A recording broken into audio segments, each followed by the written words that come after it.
Բաքսի, ուրեմն իդեալ։ Փոխարինեք ձեր 5-ացան Բաքսի Eco4S գեր ժամանակակից կաթսայով։ Մանրամասները easier-system.am. First, I'd like to say a couple of words about the Crossroads of Peace project. It's a very simple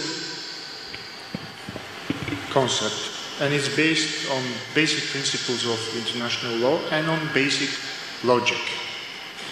We are ready to have unblocked communications, roads, railroads, cables, and everything else, you name it, based on the respect of sovereignty and territorial integrity of parties, in this case Armenia and Azerbaijan and all countries surrounding them,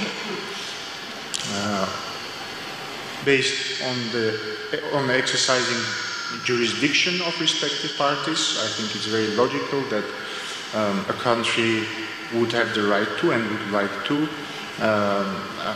exercise its jurisdiction on its territory and have its territorial integrity respected, and based on the principles of equality and reciprocity. Again, it would be very logical that if a country uses the territory of the neighboring country to transport goods and people, the other party would expect the same rules and the same preferences for itself. And this is, I can't imagine anyone arguing against this, and there can be only one explanation for anyone to argue against these very basic, just and logical principles. The only case is when this person or his state is not interested in building architecture of peace, but is interested in building an architecture of conflict.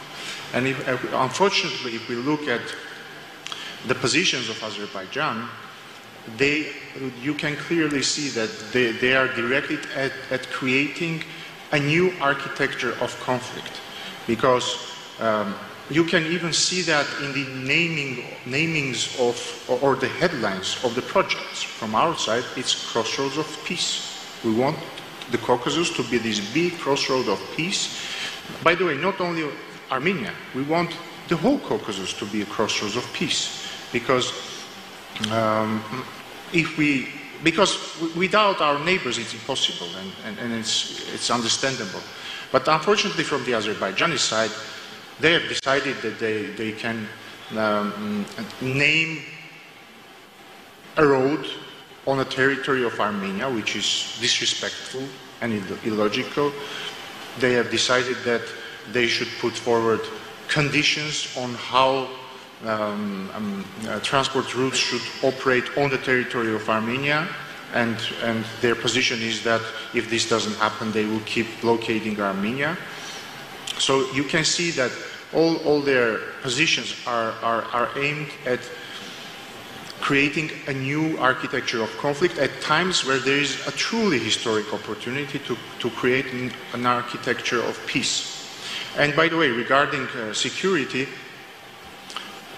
Azerbaijan, as it is known, and those who support Azerbaijan voice about the necessity of third parties guaranteeing security over connectivity, but I think that's again illogical, because if we want peace, well, and at least Armenia does want peace, that means that the people should interact. That means that an Armenian passing through the territory of Azerbaijan should feel safe, and it's Azerbaijan's responsibility to guarantee the safety of the Armenian passing through the territory of Azerbaijan, and vice versa. The whole notion that an Azerbaijani passing through Armenia's territory shouldn't meet Armenians on its way is again in the logic of conflict, not in the logic of peace. Coming back to your question, what action is needed for peace to happen? Again, the answer is very, very simple. If the Azerbaijani leadership decides that they want peace, peace is possible literally tomorrow. Literally tomorrow. If they have or create political will to have peace, we will have open communications tomorrow based on the principles I just talked about. If they want peace, we can sign the peace treaty tomorrow because as it has been talked about, Armenia has sent the last edition of the draft peace treaty to the Azerbaijani side, which includes all the paragraphs which have already been agreed, and those parts which have not been agreed on have been eliminated, but we think that these paragraphs which are agreed are already a sound basis for a peace treaty, and all the questions that have been left out can be discussed in the future. So political will needs to arise among the leadership of Azerbaijan, and peace is more than possible tomorrow. Thank you.